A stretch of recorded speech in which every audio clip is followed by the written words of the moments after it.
Atheist Nomads, episode 250, Freedom, Hate, and Social Media. The podcast you're about to listen to includes cursing and talking about hoo-haws. Please be advised. Welcome to another episode of Atheist Nomads. I am Dustin. Joining me is Lauren. Hello! And we have Aaron. Hey. So, it is starting to heat up here in Boise. It is spring. Spring is wonderful. But it lasts a whole 2 hours. We're getting up into the 80s, and fingers crossed, this is going to continue for a long time before we hit the hundreds. Yeah. Yeah, I'm looking at the forecast next week. It's like, ugh. No, it's like got a day in the 60s. Which is nice. Yeah, I don't think it goes above 80. No, it doesn't. 86. Not yet. Let's talk about the weather. It's fun. Yeah, right? Let's all tune into a podcast to talk about the weather.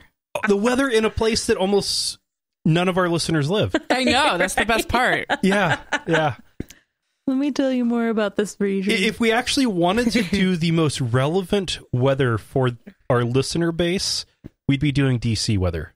Ugh. But no, that's no. But no. They suck. They don't. They're awesome. The weather sucks in the summer. Because, it's apparently really humid. Yeah, I used to live in Norfolk, and that's not too far off. I get it. Everyone's going to be like, that's nowhere near. But it's still kind of close, and it's hot and humid. And considering awful. we're talking about the west of the United States and the east of the United States, it's super close. Uh-huh. It's pretty super close. Well, it's probably about the distance between Boise and Ontario? Yeah. Oh, that's maybe pretty close. Maybe Baker City. Okay. Yeah. So, I mean, but it's all flat over there, so it's all the same. If you hear me muttering, "Oh my god," under my breath, it's because these pictures of the baby are so flipping cute, and it's driving me crazy. So sorry about that. I'll be going, "Oh my god, she's so cute." Okay, so before we jump into the topic, I do want to say, since there were a few listeners who I had become friends with on Facebook, I have probably deleted you.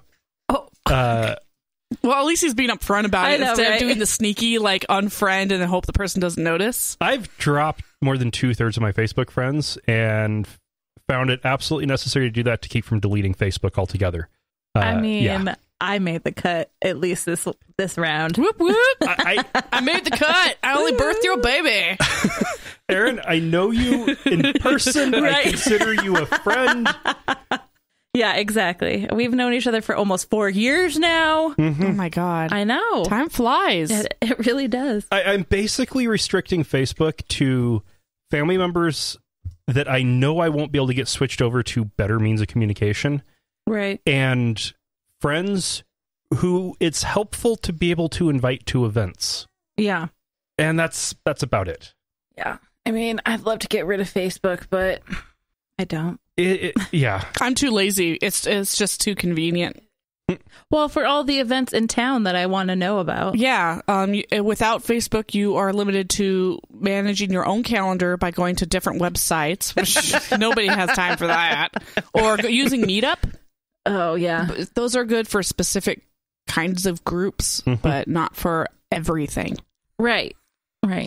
I need to know about all my land conservation groups. Oh, absolutely. My sustainability, my body positivity. Do we follow the exact same groups? I'm sure we do. And one example why Meetup wouldn't be a good alternative is we don't all have the same friends. Right. Yeah. So you don't want all of your friends in the group that you invite when you're going to be throwing a party, because then you fall into the same problem as people who have 1,000 friends on Facebook. Yeah. It's pandemonium. Pandas! It could be fun. If you like people. Especially if you like pandas. I mean, I like people sometimes. I like meeting new people, but I have to have a person I already know to meet new people. I don't get excited unless there's a dog at the party. Yeah. All right, anyway, I can handle it if there's a dog. Since we already got to social media, this works well with the topic discussion. What? Wait. Segue. Oh, yeah. Yay. Which is freedom, hate, and social media.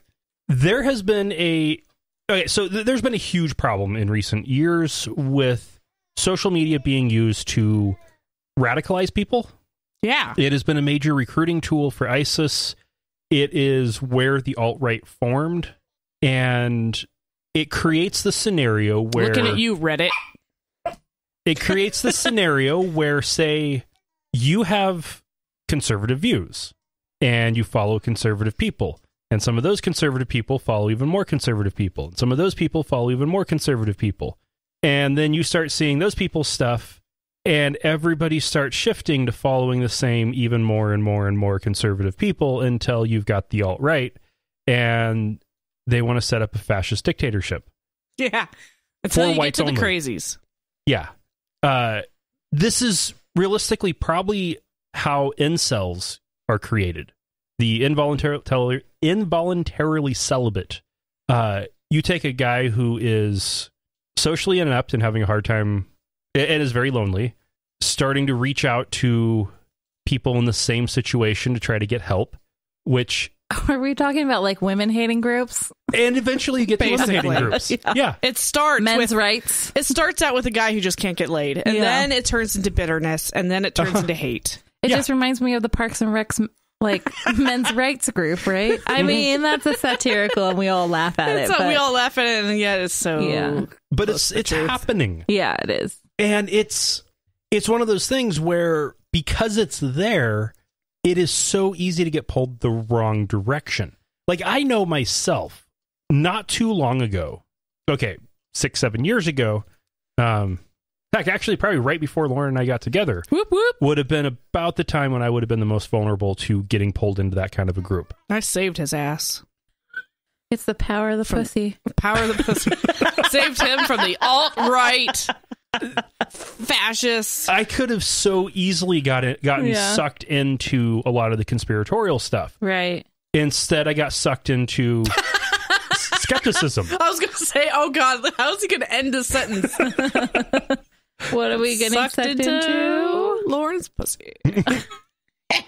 Well, I mean, that's what happened. So literally. But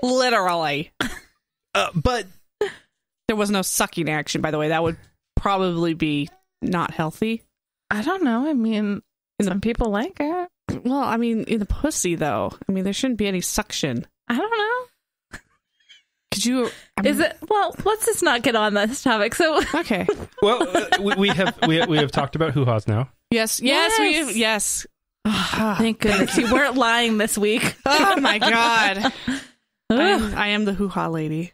But this is definitely a big problem. And if you look at the social media sites, Facebook's annoying and everybody knows it. Twitter is ugly and everybody knows it. Reddit is damn near a cesspool. And then there's the actual cesspools.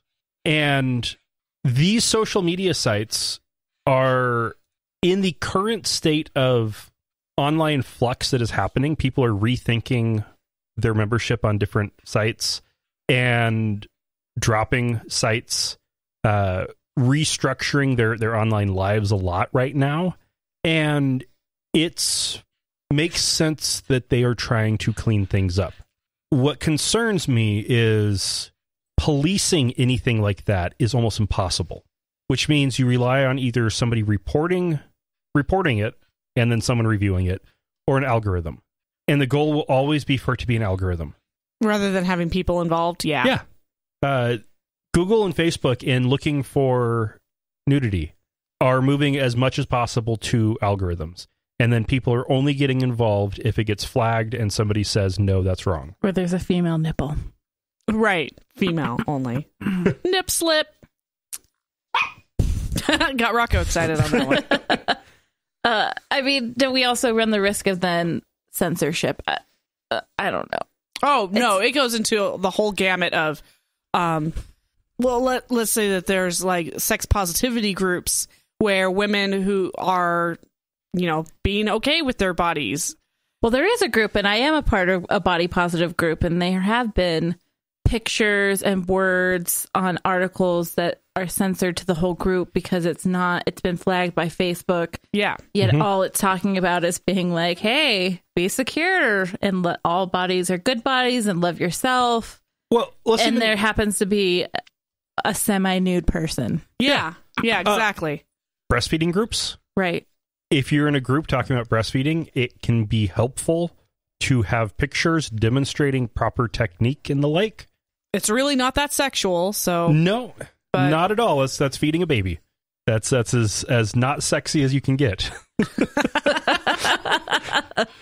I mean, there are some people who like to watch it, but for the most part, yes, it's not sexualized. It's a thing that comes after the sex, about 9 months after the sex. Right. Yeah. But so you could make groups like that much more difficult to run. More difficult to run. More difficult, yes. Yeah. I'm sure they're already difficult to run. Yes. But even with hate speech, you've got areas that I know are getting watched closely. Misogyny. Is that homophobia? Okay. Sorry. Long pause there. Hating. Hating Muslims. Right. Those are some of the big areas that are getting targeted. Anti-immigration. Yeah. Mm-hmm. Which is just boils down to racism. Still. Now, if you are on the opposite side of the people doing the hate speech, it is really easy to fall into the same danger zone. Absolutely. Mikey got kicked off of Facebook temporarily again for talking about misogynistic assholes and why they need to stop being misogynistic assholes. But because he used the same keywords as somebody who was... Basically, if you quote somebody, you are in as much trouble as the original person. The Habeas Humor podcast got kicked off of Twitter for quoting misogynistic statements and speaking out against them, because that violates the community standards as hate speech.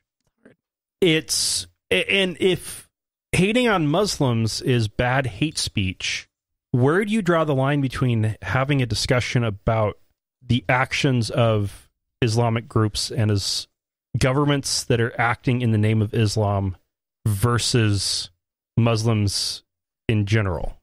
Yeah, there's been a real blurry line, especially with atheists and skeptics, where we're oftentimes coming to the rescue of anti-Muslim, of Muslim groups, because they're being unfairly treated. While at the same time, most of us agree that it's all bullshit anyway. But it's hard to say that and not set off flags that can be considered hate speech.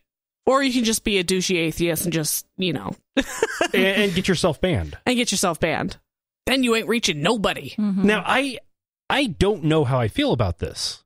I have definite concerns that I'm going to get myself in trouble. But yeah, the level of the discourse needs to be improved. Hate speech needs to be avoided, but that also means anybody speaking out against hate speech or saying anything that's even remotely adjacent to it needs to be really careful. Right. Really, if you're critical of anything right now, you need to be careful. And that's tricky. Yeah, it is. And it basically takes a human being behind the screen to determine whether or not this person is actually trying to instigate violence. Whoa. Yeah. Oh, but instigating violence isn't required. It doesn't. Well, that's just an example. That's an extreme example. But people, hate speech tends to go along those lines.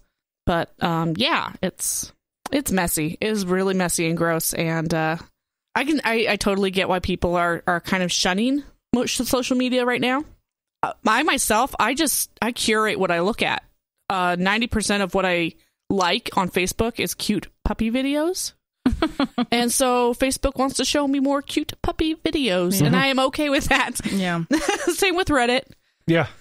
And even you've delved into the Twitterverse of cute animal videos that yeah, they're pretty cool. Yes, they are. I do not have Twitter. I mean, I have Twitter, but I don't go on Twitter because I don't get it. I don't get it all the time. I have Instagram. Yeah. And that's usually just pictures, nice pictures. Pretty happy with that. Of things. And then Facebook I use as my social calendar for free shit. Yeah.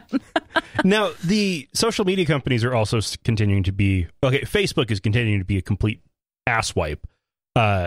They took all of Instagram's tagged pictures and used them to create a new porn finding bot and hate speech finding bot. That kind of sounds nice, except when it's put into Except they didn't have anybody's permission to do it, and a lot of these people joined Instagram before Facebook owned it. But they link it. I mean, you do link it. You can. You have to, right? No, you don't have to. You don't have to, but people. There's an easy. It's hard. Option. Yeah, it's hard. It's hard though. Getting the full everything under the what do you call that?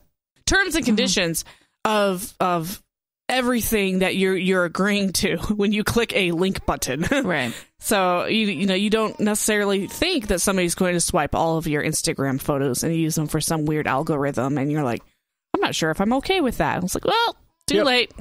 You technically agreed to it because you clicked the yes button. People just need to be more aware of that kind of thing. Yeah. Again, don't trust any company. And be careful. Don't get yourself banned. And if you post something online and it does not have your watermark or some kind of "this is mine" on it, it's gone. Yeah. You might as well start searching Shutterstock for it because it's going to be there. All right, time for a break and then the news. Atheist Nomads is proudly brought to you by listeners just like you. You can find out how you can become a patron at patreon.com/atheistnomads. That's patreon.com/atheistnomads. And we have 2 new patrons, SoJo and George Greene. SoJo. I like that. Dustin can't be Facebook friends with you, though. Not unless you come over here to Boise, introduce yourself, and maybe buy us a beer. At least 2 beers. At least, he's an expensive date, fellas. Yeah. Or ladies. At least 2 beers on at least 2 occasions. Or ladies. I haven't quite gotten to the point of, you need to be somebody who I would feel comfortable asking to crash on your couch. But Couchsurfers.com. Anyway, yes. Damn it, if they were a sponsor. If only! If only I got paid to say that. SoJo and George Greene, thank you so much for your support. And if any of you want to become a patron, you can do it for as little as $1 a month. And even the small amounts make a big difference. Plus, it's encouraging. It lets us know what works. And if you don't like what's happening and people give us money, we're just going to keep doing more of it. So you gotta chime in there. Yep. Oh, I also want to talk about a new thing that Google is doing. Yes, Google is evil. Google is the evil deity of the internet. But on your Android devices, if you do a Google search from the Google app for a podcast like Atheist Nomads, if they have things set up, and we do, I had to make some tweaks, but it works now. You can subscribe to the podcast and have it show up on your home screen, just right from that. So this is an example of Google not being evil, but being awfully convenient. Yes. Yay, Google. Funny how that is. Yeah. I'm sure they'll kill this service in a year or two. Do you want privacy or do you want convenience? Oh, that's true. Oh my God, they're terrible about that. Yeah. This isn't their first time of having a podcast app. In fact, this is their third. They had Google Listen, which was awesome. Minimal, functional. They killed it. They've got Google Play Music with podcasts. And now they have a competing service with it as they try to build a new podcast app. Google. Anyway, moving on to not happier topics. The White House has now tweaked the Faith-Based Initiatives program to the Faith and Opportunity Initiative. Oh, that's interesting wording. So all of the previous executive orders have been updated to the new terminology, and the new one is, setting up this new program. Specifically, it promotes this program to an office within the White House, which previously it wasn't. Okay, it was lower level than that, like a little, like some advisory council type. Now it's an actual office in the White House. And one of their objectives is to work with faith-based and community programs to find more effective solutions to poverty. Okay, that's fine. And also to inform the administration of, quote, any failures of the executive branch to comply with religious liberty protections under the law. bunch of tattletales. So this is a group that is now an official office within the White House whose goal is to make sure that you aren't compromising somebody's religious liberty, which is a term that has no legal meaning. Well, it's just another one to add to the Trump debacle. It's another attempt. Now, when people say religious liberty, what they mean is right to discriminate against gays. I mean, that's all that. That's what that means. Religious liberty has been defiled by the religious right, and it means gay hating. Or faith-based medicine hating. Nope, the liberty is about hating gays. Yeah. So, yeah, good for you, Trump. He has also named, Trump, has named... Who shall not be named. Dr. Oz, Patriots coach Bill Belichick, the CEO Patriots of... football coach, by the way. The CEO of SlimFast, an NBC executive, and 14 others to the President's Council on Sports, Fitness, and Nutrition. Oh, cool. Why? Why is the government involved in sports at all? Well, this is the same program that does the president's physical fitness thing in schools. Yeah. Oh, so they all need to be burned to the ground. That was awful. Yeah. Still can't climb a rope. Or chin-ups. Oh, screw chin-ups. Oh. Yeah. I think it was more like chin-ups. I was like, I'm more too like tall. How long can I hang? Yeah. But, okay, Dr. Oz is an actual medical doctor. He is a Ivy League cardiologist, or cardiovascular surgeon, and a complete quack. Quack, quack. I mean, Ben Carson's also a doctor. Yeah. So technically... But Ben Carson is dealing with housing and urban development. Oh, actually, that one makes sense now. Okay, we've been watching Blackish on Hulu.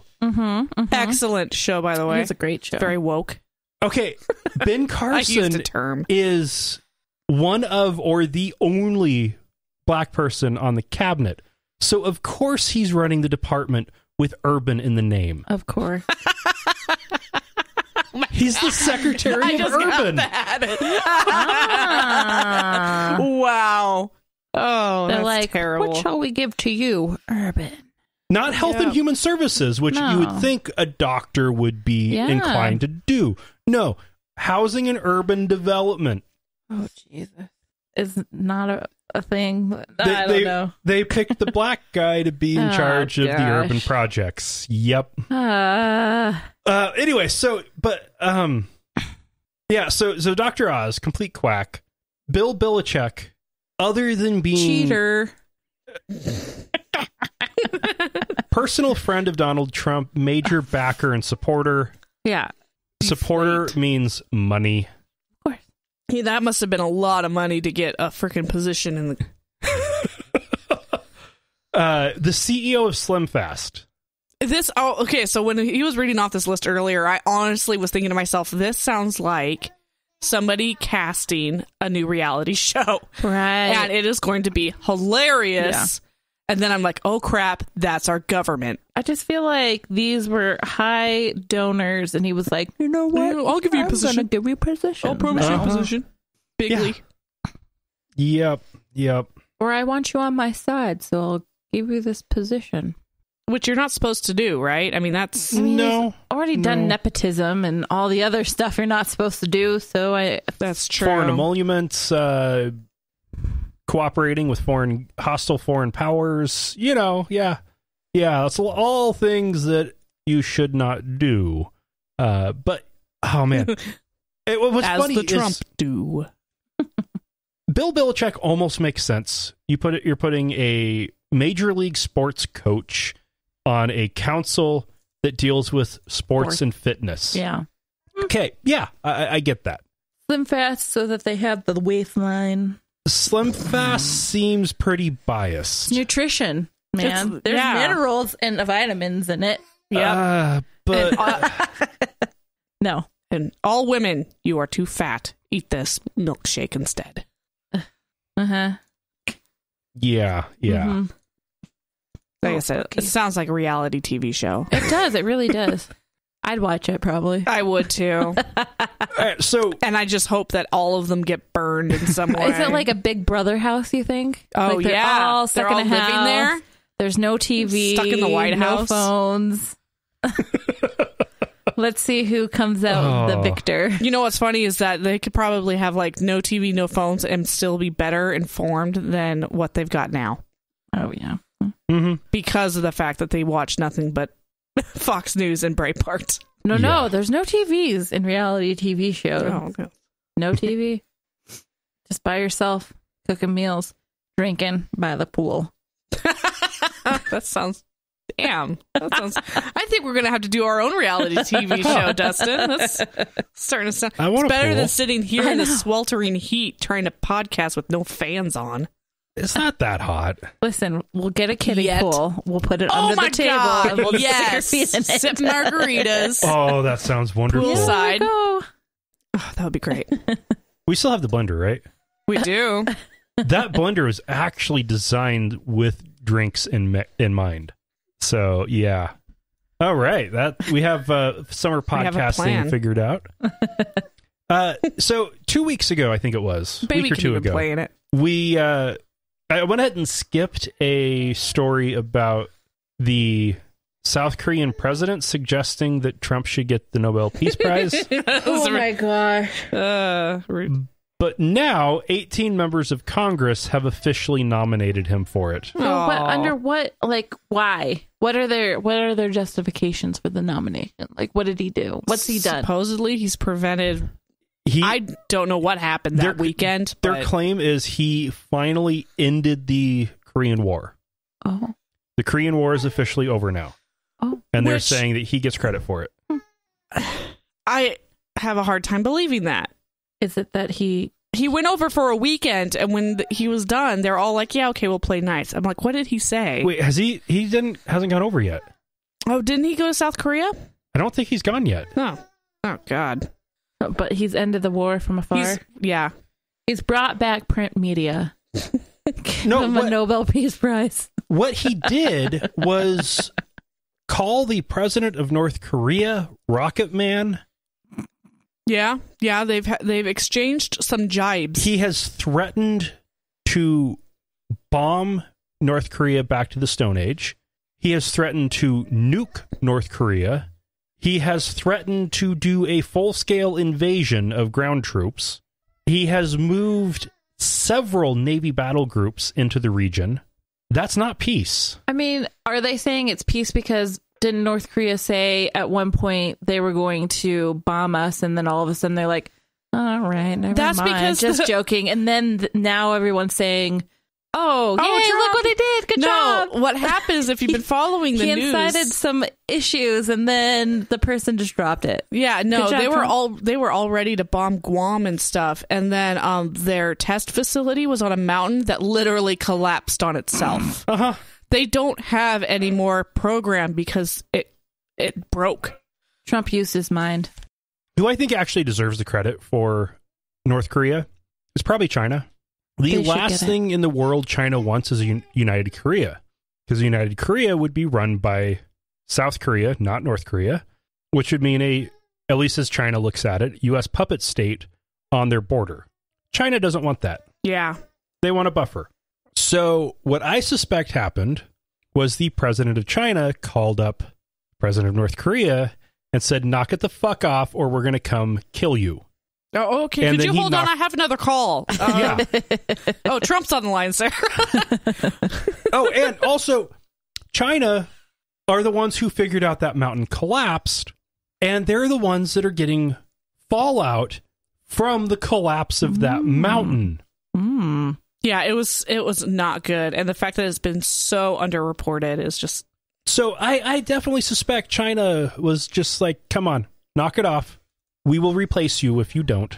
Right. Okay, you've had fun. Now it's time to get serious. It's all fun and games until somebody collapses a mountain on top of themselves. Yeah.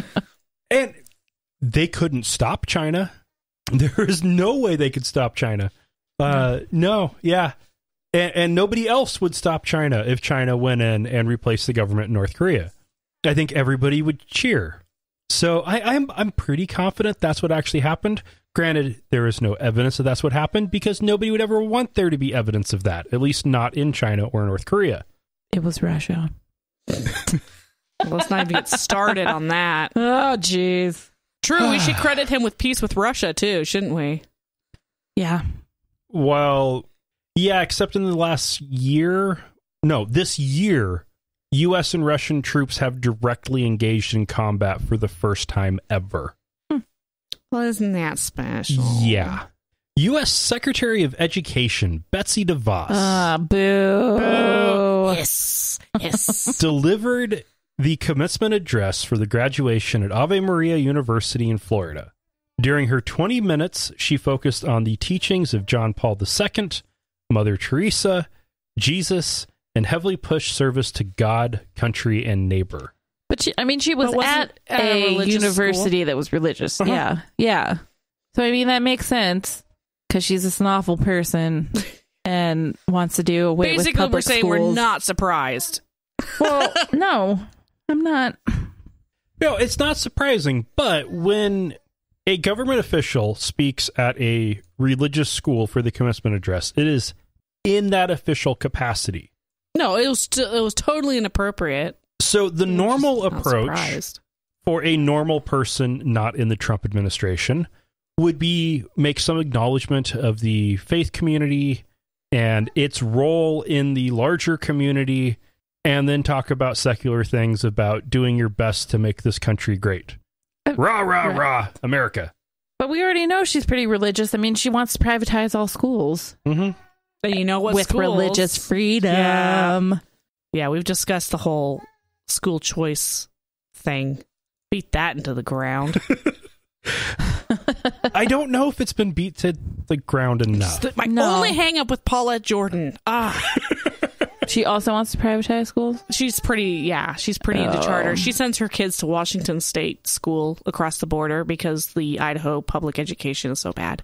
Which makes sense because it's so bad. Yeah. That's just not somebody I have confidence in being a governor of this state. Maybe Washington, but...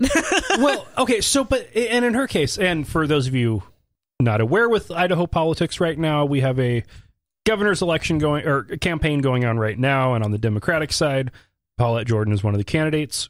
First Native American! If she were to win, she would be the first Native American governor of any state and the first woman governor of Idaho. Yeah.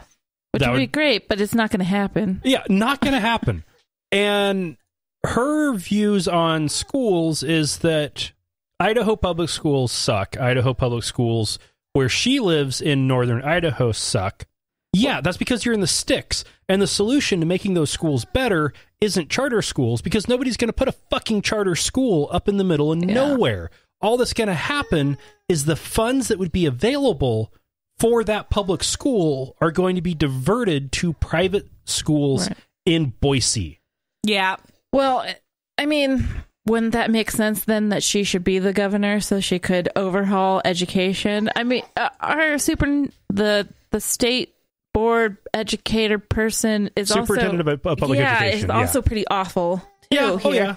I thought she doesn't even have a good background. She doesn't even have education, right? Yeah, she doesn't even have the doctorate she claimed she had. Right. And she still got it. But listen, we all just know that there's going to be a Republican. We all just hope it's not going to be Labrador. It's not going to. It's going to be little. It's going to be little. Let's hope it's little. I mean, it's a lesser of two evils. Quo. We all know it's going to be little because it's. Do we know that? We all thought it was going to be Hillary Clinton and it became Trump. So, I mean, let's not all say definitive things. There are a bunch of Democrats. I don't know if you heard this, but there are a bunch of Democrats that are voting for little to go in from the primary so that it can be little, because there are a lot of Labrador. I mean, even in the north end where I live, it's crazy to see Labrador over there, and scary. I think it's only because he shares a name with their favorite dog breed. I know. Why are these governors and senators of Idaho Subarus and Labradors? I mean, Otter. North End. He sullied the name of Otter. Sullied. But one of the reasons why little will win is to allow them to bring back the Little Bitch Otter beer. Oh, yeah. Oh, I hope so. Allow for a re-release. I don't know. Is Crooked's Fence even a brewery anymore? Yeah. They come and go so quickly these days. But yeah, I think they must just be... No, they don't have a restaurant anymore. So I don't know if they've just gone back north to... of Eagle. Oh, that's right. They bought the winery out in Eagle. Super fancy. Well, that's cool. I mean... They actually have fences now that could be crooked. Woo! Yeah. We're true to our names. Yeah, let's hope. Let's hope. I mean... That's true. There are a lot of Democrats here who are going to be voting as Republicans just to get into the primary so that at least... Little can be on the ticket and then everybody's going to vote for Little. I mean, not everybody, but... They will. Every Republican. The general election is going to be Little versus Belukoff. Little is going to win. Which, so funny, Yeah. I saw him at a coffee shop the other day and I was like, wow, that guy looks familiar. I must have served him at the restaurant I used to work at. Little did I know, it's because I see his face everywhere. And it was Mr. AJ. Oh. He is shorter than I thought he was. Huh. It's kind of funny. I was I like, used to say that about Scott Dorval, the weatherman, and then I found out that he was actually very short. Oh, he's so short. All right. Fun fact. Shout out to local celebrities there. Yes. Let's move this back to national politics. Oh, okay. Yeah. Evangelist Franklin Graham, the son of the now dead Billy Graham, is continuing to defend Trump, and he told the Associated Press the following. I think when the country went after President Clinton, the Republicans, that was a great mistake. That should never have happened. And I think the saying with Stormy Daniels and so forth is nobody's business. And we've got other business at hand that we need to deal with. First of all, that man's voice is ridiculous. I was thinking ridiculously old sounding. I know, and quiet and meek. I was thinking that it's going to come out like Billy Graham, which I think had a much more robust presence. I remember hearing Franklin Graham as some of his stuff when I was a kid, as he was promoting Samaritan's Purse, his thing to get Christian children to give stuff so that poor African kids can get Christmas presents. Oh, yeah. And he was very animated. Oh. In that clip, he sounded completely deflated. He kind of sounds like a Muppet. Kind of sounds like he's faking every word. He knows that the Stormy Daniels thing is not going to go away. He knows that it's a big deal. Especially since, as he put it in 1998, private conduct does have public consequences. Just look at how many people have already been pulled under by the wake of the president's sin. Mr. Clinton's wife and daughter, Ms. Lewinsky, her parents, White House staff members, friends and supporters, public officials, and an unwitting American public. The God of the Bible says that what one does in private does matter. Mr. Clinton's months-long extramarital sexual behavior in the Oval Office now concerns him and the rest of the world, not just his immediate family. If he will lie to or mislead his wife and daughter, those with whom he is most intimate, what will prevent him from doing the same to the American public? Sounds like you could say that for Mr. Trump. Although, here's the thing. This is the argument, right? That Stormy Daniels was before he became president and Bill Clinton was in office at the time. Well, devil's advocate here. From the clip, the portion of that I played, he said that what Republicans did to Bill Clinton was a mistake. Oh. That was a private matter and should not have been something the public is worried about. So what I'm hearing is that he also has extramarital affairs that are about to come out, and he does not want anyone to judge him. I have a little different take on it. It's evangelicals are moral relativists. It is excusable if it's a Republican. It is impermissible and inexcusable if you're a Democrat. Absolutely. Absolutely. So the next time we have a Democrat get in trouble for cheating and they all go apeshit over it, we will have to remind, when Franklin Graham goes apeshit over it, we will need to make sure that he gets reminded of this statement. Right. Otherwise, he's a wishy-washy moral relativist. More than he already is. Yeah, definitely. Yeah. Oh, man. And and even if it were the difference between Clinton did it in office, Trump did it a long time ago, during the campaign, weeks before the election, she got paid off to keep quiet. Right. I mean, come on. He told people that he grabs women by the pussy, and then still gets elected. Whatever. No one cares, apparently. Yeah. No, I care. Nobody cares. There are people caring, but the majority of the popular vote or whatever. Well, the moral majority, which are actually a minority, want you to think that they care about that kind of behavior, even though they only care when it's Democrats. And the rest of us normally don't care about that kind of behavior as long as you don't cough up $130,000 in hush money. Yeah. After forming an illegal LLC and engaging in campaign finance law violations. Oh, geez. Yeah. Yeah, this was just one big thing. This is the gift that keeps giving because it keeps getting worse. Yes. I mean, Trump is a gift that keeps on giving. For every comedian out there. Yeah. Yeah. And print news. And print news. And, nobody and fake news. And all the other online news. All the news is out there. You all should watch the White House Correspondents' Dinner. She made a real good point about how Trump is keeping everybody in jobs. Yeah. And that they just keep perpetuating his ridiculousness. Now, I personally think her take on Paul Ryan was spot on, and her handling of Mitch McConnell was a bit below the belt. I watched it, and I will say this. I don't think she did anything different than Stephen Colbert or any of the males who came before her on what she said. I think everybody's up in arms because she's a lady, and ladies aren't supposed to talk like that, and they felt a certain way. Mm-hmm. Guess what? Every comedian goes below the belt at the White House Correspondents' Dinner. Whoever is hosting does it to somebody. Uh-huh. So now, specifically, what I was going at with that was with McConnell, it was about his appearance, whereas with Ryan, it was about his lack of a backbone. Right.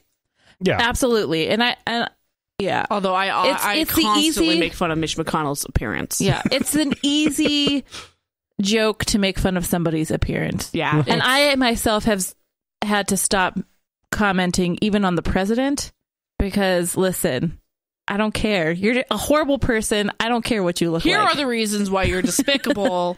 I don't care. Your look is not. Yeah. His spray tan is not a part of it. No. The fact, I like McDonald's too. Okay? Whatever. I got a body at McDonald's and Taco Bell. It works for me. So, works for him. Eugene Scott is an identity politics reporter with the Washington Post, and during an interview with MSNBC, he talked a bit about white evangelical women. Specifically when it comes to white evangelicals, support among white evangelical women for Trump is actually going down. And this really does matter, even if not so much for Trump, but for the GOP as a whole, because as we head into midterms this fall, voters are going to ask themselves, do they want to put people in office and send them to Washington who are going to reinforce everything about the Trump agenda that they find troublesome, or are they going to want to sit out? Well, you're either going to sit out or vote them out. I suggest the latter. I feel like they're going to sit out. They're probably going to. That's what people tend to do here. Mm-hmm. So what's going to be interesting to see is if he's correct, Trump's base is going to be working class white people, white evangelical men, and racist assholes. That's not enough to win elections. No. If every woman voted Democrat, Democrats would win every election. Yeah. Right, but there are lots of women who want to be conservative. They want to be Republicans. Mm-hmm. They have been dragged kicking and screaming into this horrible sexist GOP that doesn't represent them. Right. I feel bad for them. Yeah. They don't... First of all, they just don't like ladies. They don't like women. I know that's a sweeping generalization, but for the most part, I don't feel like they like women. I feel like, especially evangelical white women, are there because their husbands are. They're going to vote the way that their church votes. They're going to vote the way that men vote. And if they don't like it, then they're not going to vote at all. That's the two options. The American way. Which actually means there's a shot even in Idaho. Doubt it. Slim, but there's a shot. Could be, but I don't know what it was like when Cecil Andrews was elected. I was here when he was in office. He was an amazing governor for the most part, but I mean, still conservative Democrat. You have to be. Just like AJ. I mean, honestly, both of them are conservative Democrats because they have to be for any traction. So. Oh, yeah. All right. It's now time for a break, and then we'll have the rest of the news. We love hearing from our listeners. You can email us at contact@atheistnomads.com, tweet us @atheistnomads, send us a message on our Facebook page at facebook.com/atheistnomads, or better yet, call us and leave us a message at 541-203-0666. We might even play it on the show. You can also help us out by leaving us a review on iTunes, Stitcher, or your podcast directory of choice. The Alliance Defending Freedom has announced that they have been dropped from Amazon's Smile program because they are listed as a hate group by the Southern Poverty Law Center. The ADF's president wrote Amazon about this, saying, although the SPLC did good work many years ago, it has devolved into a far-left propaganda machine that slanders organization with which it disagrees and destroys the possibility of civil discourse in the process. Cool. Yeah, but okay, I actually kind of agree. If you look at the trends, they have been naming a lot more people to their hate lists, hate groups, than they have before. I think that's just because there's more of them, and they're not trying to like bias the discourse or anything. They're just trying to do their job, same thing that they've always done. Well, so what's happened is when the SPLC started, they were focused on the KKK. That's who they were opposing, and they pushed the KKK into hiding. Well, they didn't do it single-handedly, but they were a part of that. When you have an organization that is focused on advancing civil rights and reducing hate, it makes sense that when you've made progress, you expand your scope. And the next group begging for rights and to not be discriminated against was the LGBT community. And Christians had an easy enough time, often kicking and screaming, but they became less racist. They are... So we thought. Or we thought, yeah. And now, but they're having a harder time with becoming more accepting of the LGBT community. I can just see him getting all riled up in church. It's like, we accepted the blacks. Why do they keep pushing this? We went underground and we hid. Although now they're probably like, grab your tiki torches. Trump's America. So it's not cool. I mean, it's cool that you don't have to hide anymore, that you're racist. But you're going to be called out on hate lists. Sorry. For sure. Yeah. And now, so I think this is kind of an interesting one, considering what we talked about at the beginning. Are they killing discourse or not? Don't know.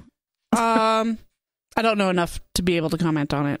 Okay, so the groups that they are targeting specifically... If you have an answer you want to share with everyone else, that would be great. The groups they are specifically targeting are what are being identified as anti-LGBT hate groups.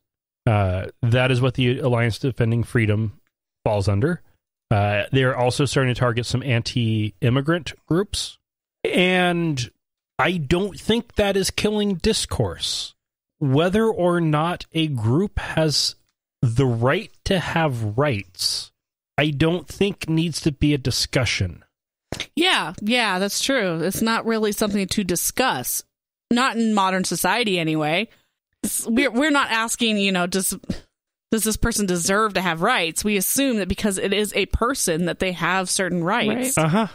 And the basic discussion that I would say is reasonable is, hey, we exist.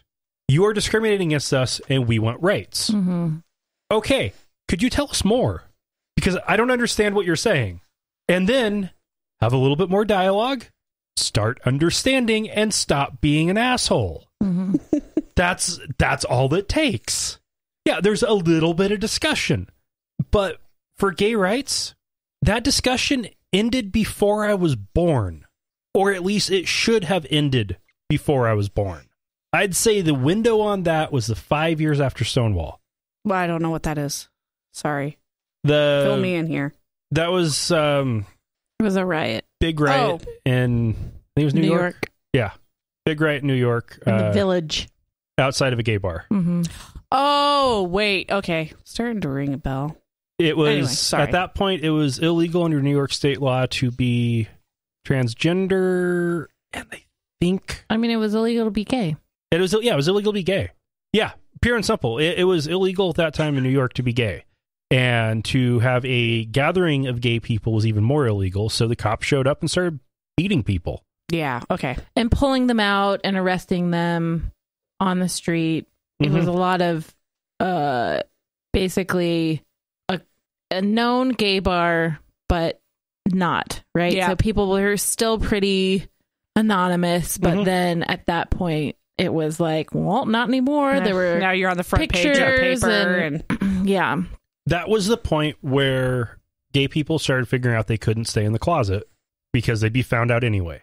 And so, yeah, I'd say realistically, 5-10 years after that was the time to have that discussion. And that was back in the 70s. Yeah. The first gay rights parade happened because of, or gay pride parade happened because of that. Ooh. Mary Melcher was excited to take her girlfriend to prom after getting permission from John Tyler High School in Tyler, Texas. She pulled together some money, bought the dress, and then the school refused to give her the tickets, claiming she had missed the deadline. She hadn't. They then refused again, citing a threat of a gang fight. What? What does a girl bringing her girlfriend to prom have to do with a gang fight? Yeah, that's digging to the bottom of the barrel. I mean, I could think of a dozen other reasons that they could have pulled out of their ass, but that one's bad. That sounds almost to me like, no, you can't bring your girlfriend to prom because there's gonna be a gang fight. Yeah. Well, it's like you're gonna cause a riot. But why didn't they say that? Why did they have to? Because gangs are that's a very specific, different problem here. Uh-huh. Unless there was a very specific anti-gay gang that they were worried about, that statement makes no sense. No, that statement makes no sense, period. Yeah. Yeah. The whole thing doesn't make any sense. Period. A reasonable administrator granted approval, and this is something I'm wondering. I went to a private school that had banquets instead of proms, so I don't know how that works. Do you normally have to get approval for your date? No, absolutely not. No, I'm trying to think of like girls take girls to proms all the time. Well, in groups or as as stags. But I took somebody from a different high school to my prom. It's just like you can't go in and buy a ticket from. I couldn't go to another high school and be like, I don't know anybody here, and I'm going to buy a ticket. You have to at least be invited by somebody, right? Okay, but you don't get vetted. Okay, so she had to go to the administration, say, "Hey, I'm bringing my girlfriend. She goes to Robert E. Lee High School." No. She as far as I know, but I don't know what other states are. I mean, here, I could have brought. I brought a person from a different high school. What I'm saying is, I couldn't go to. I went to Centennial. I couldn't go to Bora, not knowing anybody, and just be like, "Hey, I'm here to get a ticket." Can't crash the party, right? But I didn't have to have approval. I don't know about other schools, but as far as I know, you don't need approval. Now, was this gal just covering her bases to say, I don't want to get all the way up to the door and be embarrassed and be denied? Yeah. And maybe that's the way it went. Well, and we're talking about East Texas, in a town where there's John Tyler High School and Robert E. Lee High School. Right. So it could be, I mean, that very well could be that you have to get permission, period, to have somebody from a different school come in. Now, interestingly, guess which one was the white school prior to desegregation? Yeah. But Robert E. Lee was the white school. Yeah, of course. And so, they started busing black students to Robert E. Lee High School. And oh, man. Yeah, there was... Awkward. Yeah. Their high schools in that town apparently have been a source of controversy forever. Are you saying that the high school is still called Robert E. Lee? Mm-hmm. I mean, I suppose we could get on a whole different tangent about history and naming and statues and things like that, but we won't. Yeah, that was so 100 years ago.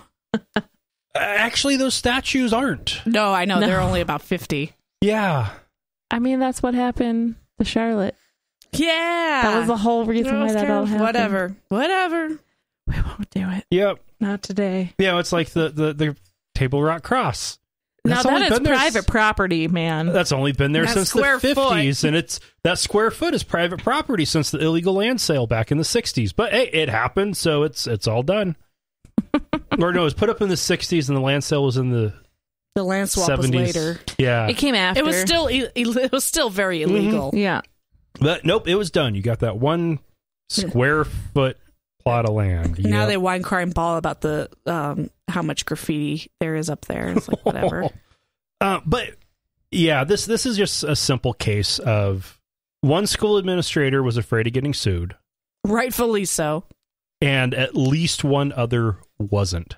It could have also been something where sometimes like PTO or PTA and ASB or whatever little groups are the ones who sell the tickets. So the administrator, this is all just like regular government, right? Like the administrator said, okay, we're going to approve it. And then the small little committee was like, nope.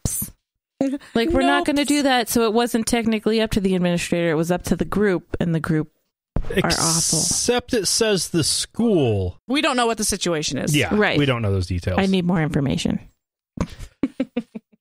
Okay, and I should be less happy when Kylie grabs the mic, but she just wants to be on the podcast. It was pretty cute. She wants to put it in her mouth. She wants to talk on the microphone, just like mommy and daddy. Just like daddy. Boy Scouts of America is changing its scouting program's name to Scouts BSA. Mm-hmm. Teen girls have been welcoming the venturing program for quite some time, and they have now opened up Cub Scouts to girls. And next year, Scouts BSA will be welcoming to girls who will even be eligible to become Eagle Scouts. Yeah. It's actually a huge deal. This is big. Well, and the Girl Scouts are scared. Mm-hmm. And they're already having to struggle with funding. They are. And so, I mean, everybody knows I'm unemployed. If you didn't, you know now. Yeah, she's looking for work. No, I was up for 2 jobs at the Girl Scouts. And because of another reason, I didn't actually take the second job that may or may not have been offered to me. I just decided to pull out my name out of the hat or whatever. But we talked about that. And they weren't concerned about troops in major cities. They're more concerned about troops in rural cities because it's lack of parents being able to transport them. If the boys are already in there, it's easy enough to have both your siblings, both your kids in the program at the same time instead of taking them to 2 different groups. And Boy Scouts are a little bit more well known. Everybody knows about the Eagle Scout Project. There is the same thing for Girl Scouts. They actually have the same type of ladder. Yeah. To get a project. It's a little bit different because they have to come up and propose it themselves, as opposed to a Boy Scout being like, I'm just going to do this manual labor thing.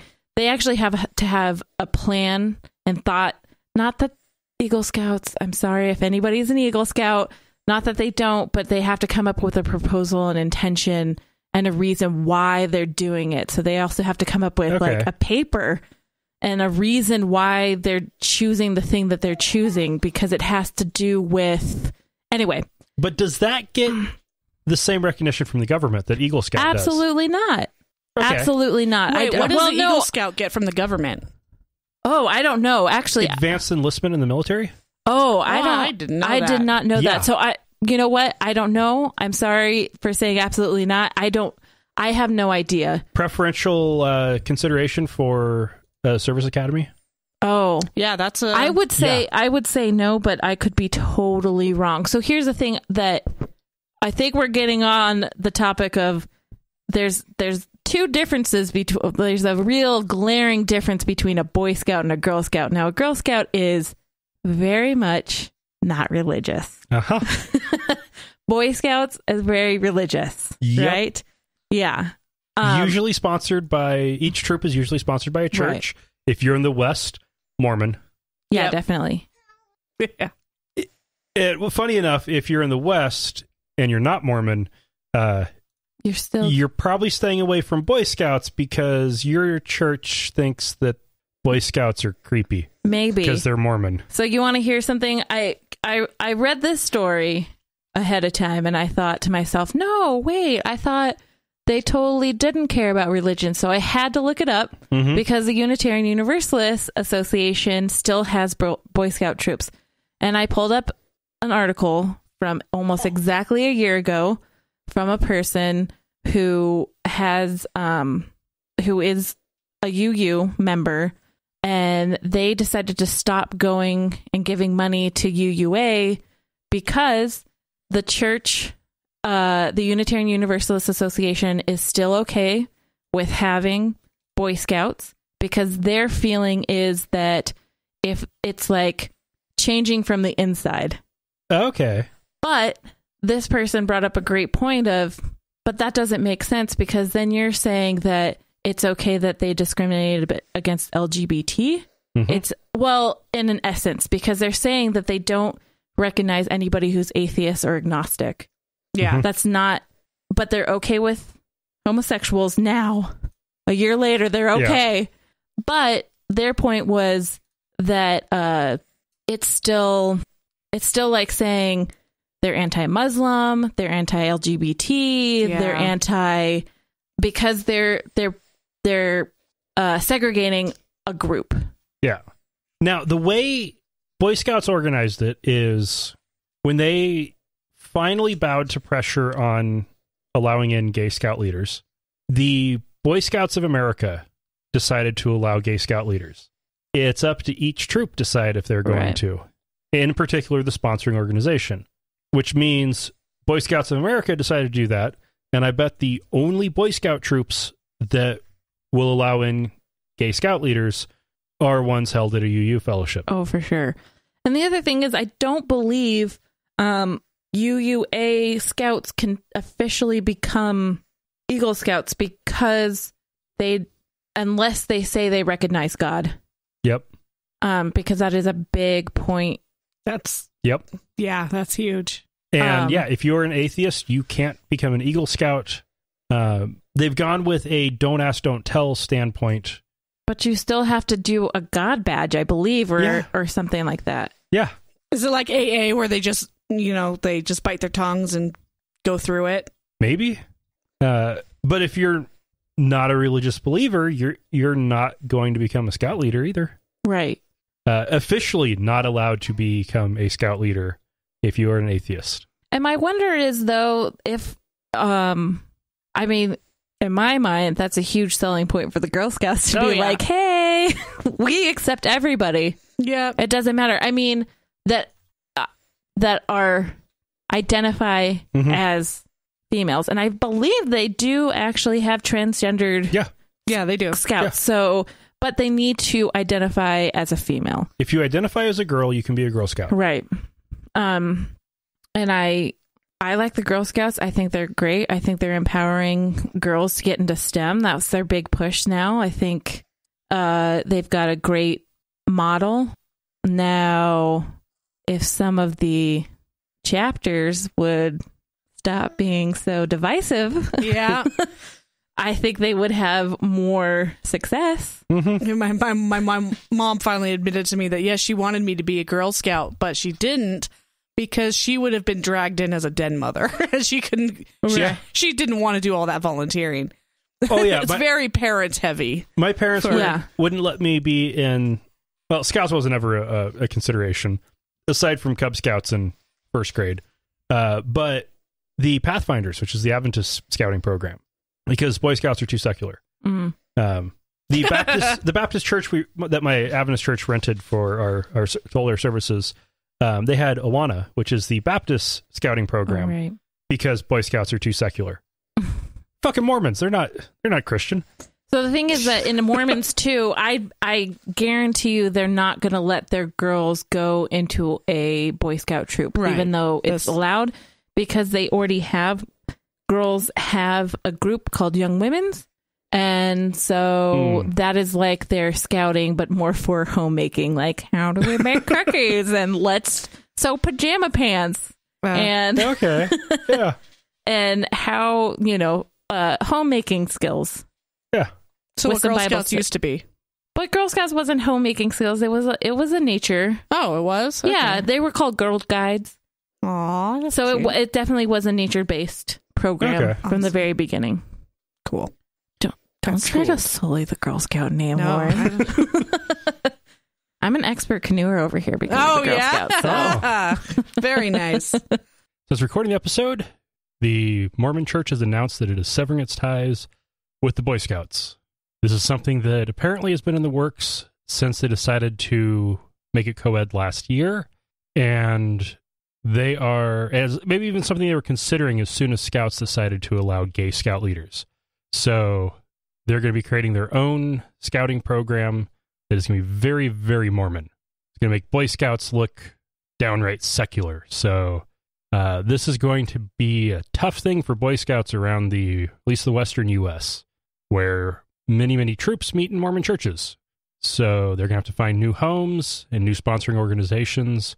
And I am very hopeful that this will be a definite turn for the better, because Boy Scouts will be independent of the Mormon Church and free to adapt with the rest of society instead of being held back by the same church that decided not to let black people have the same rights until the 70s. Anyway, back to the episode. All right, for our final story, Cardinal George Pell got his day in court. Actually, it was more than a month, but it was the day after the month he had in court, where, while he's back in Australia, Magistrate Belinda Wallington threw out the most serious charges against him, citing insignificant evidence for a jury trial, but she did let several charges of sexual offense stand, and he will be facing a trial by jury for inappropriate conduct with children. Yeah. The article was made it kind of difficult to figure out what was going on, but I think happened is they threw out the raping children charges and left the less rapey molesting children charges. That's terrible. For like a plea deal? No. Because he hasn't gone in yet, right? Yeah. So now, what I don't get is why throw out some charges because you don't think there's enough evidence for a jury to convict? Why not just leave all of the charges and let the jury convict on the ones that they decide to convict on? Yeah. I don't know how you said Australia? It's Australia. I don't know how their system, I only know U.S. court system, so I don't know if it's like everything gets lumped into it, and if they're not guilty on one, then they're not guilty on all. Oh, God, I hope not. I hope not either. I don't know. Someone's probably screaming, listening to this right now. I couldn't imagine. We do have Australian listeners. I couldn't imagine a jury system where you have to convict on all or nothing. I don't know. It'd be kind of a dick move. Yeah. But I mean, that's the only reason why that's in my logical brain is like, well, if they can't find evidence on the other more severe charges and they're trying to get everything, I don't know. It does make a good point. Why not everything? Why not just try and do everything? Unless they feel like if they go in to the court that it's going to taint all the other charges that they are for sure know that they can get it on. Like, if they feel like there might be too much reasonable doubt through the whole, then it would sweep over everything. All right. Yeah, I could kind of see that. I can see that happening. Yeah. Juries are terrible. They're terribly fickle. Especially Americans, because no one wants to do it. We watch so much Law and Order that we expect there to be definitive evidence for every single crime, and that's not how that works. That just doesn't happen. Oh man! All right, so it's hard to be biased too on one thing. When I had jury duty a couple months ago, I was juror number 50. I did not get selected. Oh, good. I got recycled through, but they didn't call it my number again, so I didn't get to actually sit on a trial. But I did get to go through jury selection. Me too. And it was marijuana charges. So most of the questions were about, how do you feel about drug laws? And do you think it should be illegal? Do you think that, regardless of whether you think it's illegal, do you still think people should have to follow the law as it stands? What do you believe possession means? Like, if your roommate has a TV, are you in possession of of the TV? Yeah. No, that's the roommate's TV. It starts getting a little wishy-washy there. Well, they just want to know how biased or non-biased you're going to be. Because I also was on a jury selection. I was like number 12. And we went through, and it was a heroin case. And I was dead set on not being on this trial. And they did dismiss me, but they had some of the same things. They tried to throw in marijuana there, but it was definitely the reason why they were trying to do that with marijuana is to say, like, oh, it's just there. Yeah. It wasn't quite what it was. It was just marijuana, not heroin. That needle was for whatever. I don't know. But yeah, I got dismissed, and I was like, hell yeah. Oh, I if it was a heroin case, I'm sure I would have been dismissed by the defense, because yeah. But it was crazy was, as they were going through most of the questions, like, okay, those of you over here on the right, answer these questions. Those of you on the left, you're not getting selected, so don't even worry about it. Right. Nice. Okay. So I didn't even bother raising my hand. Anyway, I am glad that George Pell is going to trial. Yeah.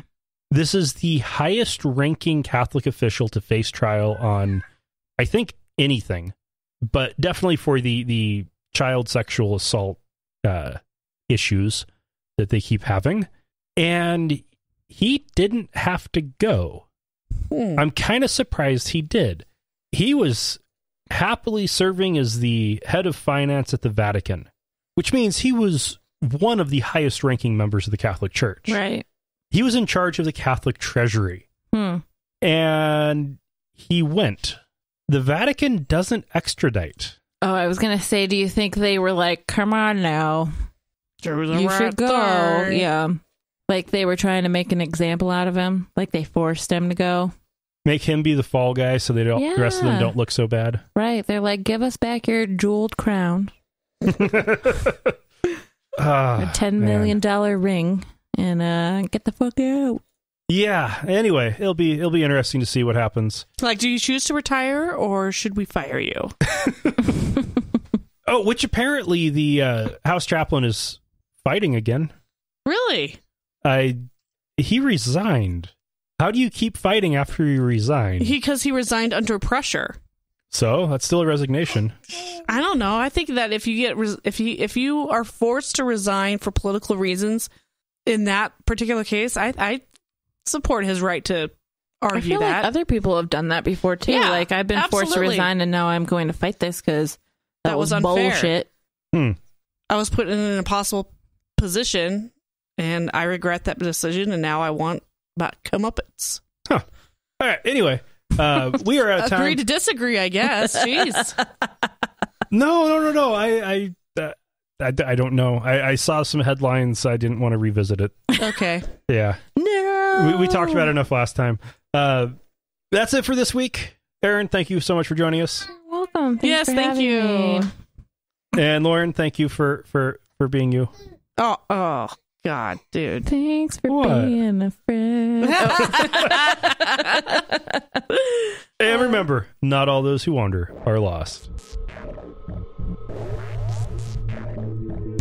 Thank you for listening to another episode of Atheist Nomads. You can find show notes and contact information at atheistnomads.com. Follow us on Twitter at Atheist Nomads, and like us on Facebook at facebook.com/atheistnomads.